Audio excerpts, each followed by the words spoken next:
तुमची पातळी एवढी पडली आवाज बारीक पैसे फॉर्म परत घ्यायला सांगा ठीक होतं फोन करायला लागले आता निवडणुकांसाठी. मला वाटतं समोरच्या पक्षात पण काही आपले लिडर्स आहेत ज्यांची मुली आहेत. मी जसा बघून आलो तसं शिंदे साहेबांनी किंवा देवेंद्र साहेबांनी किंवा मला वाटतं ह्या लोकांनी बघितलं पाहिजे घराची परिस्थिती काय. आणि अशा निवडणुका असतील ना तर नको निवडणुका, आम्ही सगळे फॉर्म परत देतो, तुम्ही जिंका. ती बघा मुलगी परत उठली. अशा निवडणुका ही आपल्या महाराष्ट्राची परिस्थिती आणून ठेवली तुम्ही. आणि कधीही कोणी वारल्यावर राजकारण करत नाही. आणि आज पण मी नव्हतो करायला आलो.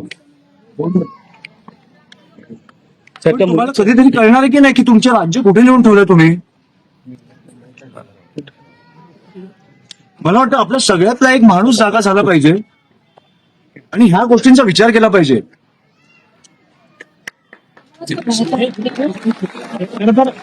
राजकारण एकही नेता त्यांच्या भेटीला आलेला नाहीये. भाजपचा एकही नेता त्यांच्या कुटुंबाच्या भेटीला आलेला नाही. दुःखद आहे. फडणवीस साहेबांची विनंती आहे, एक दिवस प्रचार सोडा आणि प्लीज या.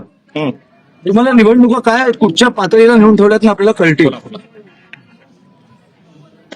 कुठेतरी माझी विनंती आहे त्यांना. मोठे नेते आहेत पण मला वाटतं की आपल्या राज्याचे मुख्यमंत्री आहेत, कुठेतरी आपलं राज्य कुठे चाललंय हे त्यांनी पण बघितलं पाहिजे. ही कुठची परिस्थिती आहे. एक आई, एक बायको, 2 मुली आज अस्थि विसर्जन करून आल्यात. कशासाठी? निवडणुकीसाठी. ह्याची उत्तरं मला मिळालीच पाहिजे आणि बाळासाहेबांना न्याय हा मिळालाच पाहिजे. खरं तर मृत बाळासाहेबांवर गुन्हा जो आहे तो या ठिकाणी मृत बाळासाहेबांवरती देखील गुन्हा दाखल झालेला आहे आणि त्यांच्या कुटुंबियावर क्रॉस कंप्लेंट जे आहे ते दाखल झालेली आहे. मी मला वाटतं असंवेदनशीलता आहे. मला इकडे सीपीबीपी कोणाशी बोलायची गरज नाही. फडणवीस साहेबांनी मुख्यमंत्री म्हणून मला एक 10 मिनिटं द्यावी. मला सगळी परिस्थिती त्यांच्याकडे मांडायची. मला वाटतं एक दिवस सोलापूरला येऊन ते जाऊ शकतात. ही राजकारणाची परिस्थिती मी सहन नाही करू शकत. आपलं राज्य असं नाही असू शकत.